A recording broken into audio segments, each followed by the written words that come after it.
O mga bata, kung ang nanay ay ilaw ng tahanan, ang tatay naman ay... Adik! Maglalasing! Huy, ano ba yan? Hindi. Ang tatay ang halimaw! Nanggigigil ako sa inyo. Oy siya, kanta na lang tayo ng Five Little Monkeys.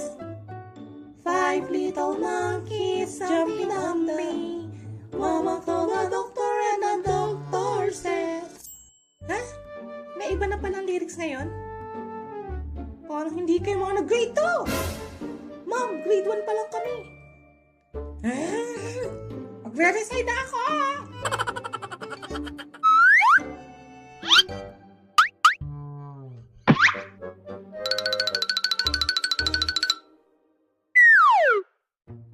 First day of school.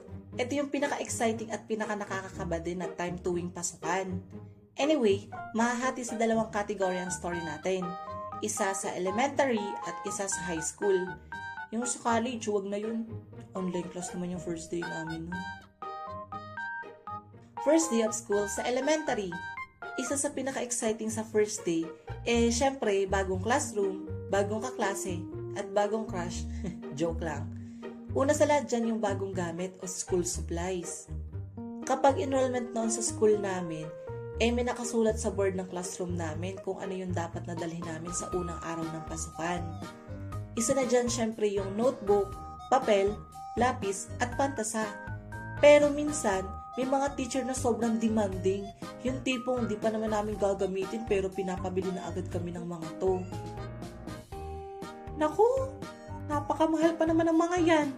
Saan tayo kukuha ng pambili niyan? Nay, kay Ate Hazel kaya? Si Ate Hazel pala yung pangalawang kapatid ko na number 1 supporter ko noon pagdating sa mga kailangan sa school. Kaya kapag medyo gipit kami sa budget noon, sa kanya kami humihingi ng tulong. Sponsor nga tawag ko sa kanya dati noon. Ate, kailangan daw namin bumili ng mga to. Kaso kulang yung pambili ni nanay. Huwag kang mag-alala. Bilhin natin lahat yan. PS, hindi mayaman yung ate ko nun pero siya talaga yung may kakayahang bumili ng mga bagay na hindi kaya ni nanay. Kaya sobrang thankful talaga ako sa kanya noon.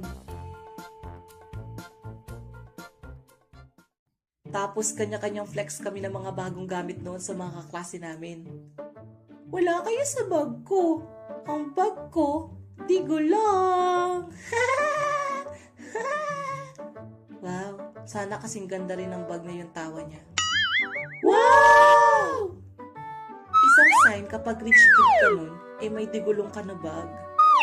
Wala kayo sa pencil case ko. May second floor. Wow! Buti pa yung pencil case niya, naka second floor. Yung bahay namin, hindi. Wala kayo sa crayons ko. 64 colors. Wow! Sana all. Oh, ikaw naman, Jed.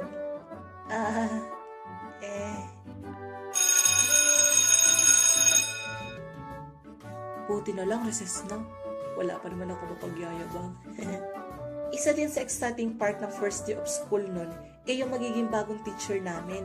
Kasi doon namin malalaman kung magiging mabait ba o matapang yung teacher namin. Good morning, class! Uy, mukhang mabait si mama. Lagi nakangiti. Katuan mo siya ng paper! May quiz tayo! Pakibalik ako sa grade 1! Pakibalik ako sa grade 1! Class, nabili niyo ba lahat ng pinapabili ko sa mga magulang niyo? Yes, Mom! Okay, ilagay niyo na lang yan lahat dun sa likod, ha? Sa may table ko. Ay, wow. Si Ma'am yata gagamit nito, eh. Lo, feeling close. Narinig ko yun! Kapag first day ko pala noon, madaming akong baon nun. Bukod sa may baon na akong biskwit nun, may pera pa akong baon nun. Kaya mukbang talaga yung atake ko nun kapag unang araw sa school. The next day. Sana pala laging first day of school para madami akong baon. Mahilig din pala ako sa mga notebook noon na may artista na cover. Lalo na kapag may mga sikat na teleserye noon.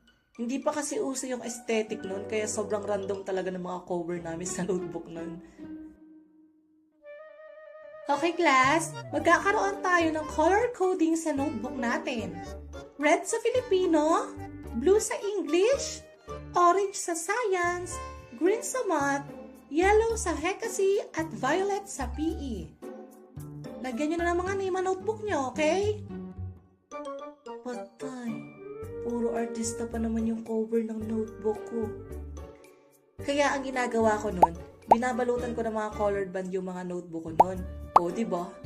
Laging may paraan. Tapos, natatandaan ko nung nasa grade 4 yata ako nun. Hindi kasi ako kasama sa pagbili ng gamit noon, kaya si nanay lang yung namili mag-isa. Nanay, bilan niyo ako ng bagong bag ah. Halos mabutas na yung luma kong bag eh. Bigat kasi ng bigas na pinapadala sa amin. Hindi ko alam kung sa school lang namin nangyari to o sa inyo din. May namimigay kasi ng bigas sa amin noon. 1 kilo kada isang araw. Galing daw kay Manny Pacquiao yun. May kulay dilaw pa nga na bigas na kasama yun. Vitamins daw yun. Tanda ko pa dati, 5 kilong bigas yata yung binigay sa akin noon bago ako umuwi sa bahay. Kasi ilang araw din ako absent noon, so naipon yun. Hindi naman sa pagiging ungrateful, pero sobrang bigat kasi noon. Siya, sige. Pag nagkasya pa sa budget. Sige, Nay. Ingat po kayo. Pag uwi ni Nanay sa bahay noon, dala-dala niya na yung bag ko noon. Oh, eto na yung bag mo. Ah, seryoso ba kayo? Nay, bakit Dora yan? Ayoko niyan. Aba, huwag ka nang maarte dyan. Buti nga binilang pa kita dyan eh. Tsaka anong Dora? Lalaki naman yung nakadrawing dyan. Well, may point din naman si Nanay. Si Diego ngayon nakadrawing nun. Pero guys, Dora yung nakaprint nun sa harapan. Like, sino bang gumawa nito? Puyat ka ba? Ha? Bakit kasi itong karakter pa na to ang pinili ni Nanay? Pwede namang Ben 10, Spider-Man, Jollibee. Bakit Dora? Siguradong aaas rin ako ng mga kaklase ko nito. At alam nyo ba yung nangyari noon nung nagpasok ka na? Wow, Jed! Sobrang ganda ng bag mo. Hala, oo nga, nakakainggit. Sana all, Dora. Palitan tayo, Jed. Siyempre, hindi ganyan yung nangyari. Ayos yung bag mo, Jed, ah. Si Dora. Baka maglalakbay si Jed kasama si Boots. Backpack, backpack. Mga bata, pwede niyo bang ituro sa akin kung nasan yung mga nagsasalita? Nasa kanan ba o kaliwa? Laksan niyo pa! Tama, nasa kaliwa nga. Ngayon naman, anong gagamitin natin pang saksak sa kanila? Ballpen ba? Lapis o pantasa? Tama, ballpen nga. Tara, isilid na natin sila sa ating backpack, backpack. Lo. Yun lang naman yung natatandaan ko nangyari sa akin nung first day of school ko sa elementary. Kaya naman, mag-move forward na tayo sa high school. Sa public school sana ako papapasukin nun kasi obviously wala kaming pambayad ng tuition, pero buti na lang may superhero ako na ate na nagpaaral sa akin sa private school. Sobrang kinakabahan ako noong first day ko sa high school kasi malayo to sa bahay namin. Nasa bayan kasi siya kaya kailangan pa mag-commute. Pero hatid sundo naman ako ni Kuya JR ko noon. Well, sa natatandaan ko, first day of school niya lang pala ginawa yun. Anyway, isang malaking culture shock yung nangyari sa akin noon kasi wala akong ka-idea kung saan classroom ako pupunta. Kasi random na nakapost yung name namin sa bawat pintuan ng classroom. Kaya hindi talaga ako magkanda o gagano sa paghahanap. Last na classroom na to. Pag ako wala pa dito, uuwi na talaga ako.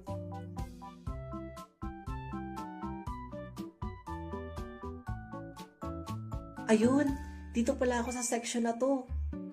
Pagpasok ko sa classroom noon, parang kinilabutan yung buong pagkatao ko noon kasi wala akong nakikilalang kahit isang tao doon. Wala man lang bang naligaw na kaklase ko dati dito? Sa ibang school kasi halos nag-enroll yung mga kaklase ko nun sa elementary.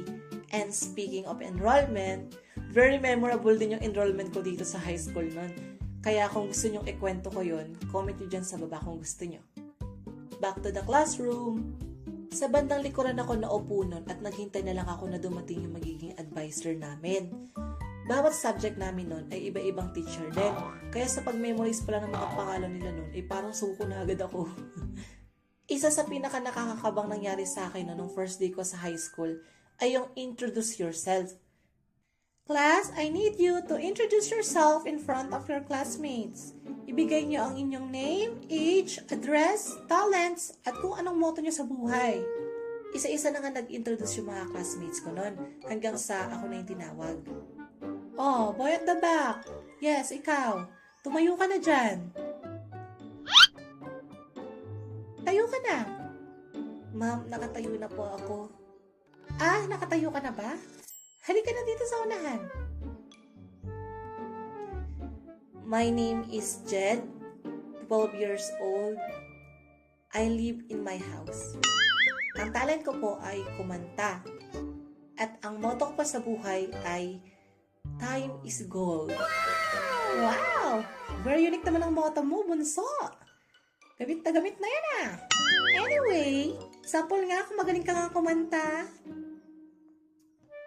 Ay, drawing po pala yung talent ko, ma'am. Sige na nga, try mo nga mag-drawing dyan sa board. Ay, wala po pala akong talent, ma'am. Ay, naku, ano ba yan? Sige na nga, upo ka na dito. Noong first day of school ko din nun sa high school, naranasan kong mag-recess mag-isa kasi wala pa akong kakilala. Last subject namin noon, pinapagawa kami ng teacher namin noon ng name tag para daw maging familiar kami sa isa't isa.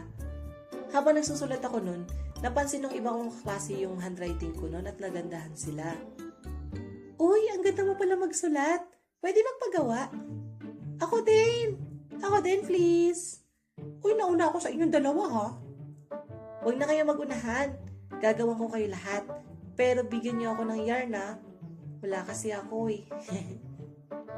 At dito ko nakilala yung mga naging best friends ko during my grade 7 era. So, ayun lang naman yung mga naging ganap ko during first day of school. Kayo ba? Anong hindi nyo makakalimutan pangyayari nyo noong first day of school nyo? Kwento nyo din niya sa baba. So, ayun lang. Please like, share, and subscribe!